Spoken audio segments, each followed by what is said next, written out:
ចាជំរាបសួរបងប្អូនទាំងអស់គ្នាបងប្អូនទាំងអស់គ្នាស្គាល់ផ្លែនេះអត់បងប្អូនអ្នកណាស្គាល់ជួយ comment ម្នាក់មួយផង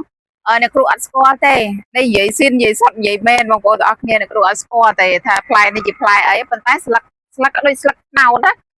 ចាបងប្អូនដើមក៏ដូចដើមត្នោតដែរគាត់ថាពណ៌សអត់ដឹងថាឈ្មោះដើមនឹងដើមអីចាបងប្អូនអ្នកណាស្គាល់ដើមនឹងជួយ comment ស្គាល់ផ្លែជួយ comment ម្នាក់មួយផងเนาะចាវាអត់ដែលឃើញបងប្អូនទាំងអស់គ្នានេះលើកទី1នេះគ្រូឃើញផ្លែហ្នឹងណាចាហើយមួយទៀតបងប្អូនទាំងអស់គ្នាសម្រាប់ដែរបងប្អូន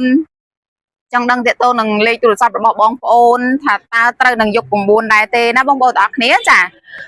តំណែងមកនាងខ្ញុំតំណែងមកអ្នកគ្រូដោយផ្ទាល់អ្នកគ្រូធ្វើការប្រឹក្សាជូនថាតើលេខរបស់បងប្អូនល្អមិនល្អកម្រិតណាហើយក៏សូមអរគុណខ្លាំងមែនទែន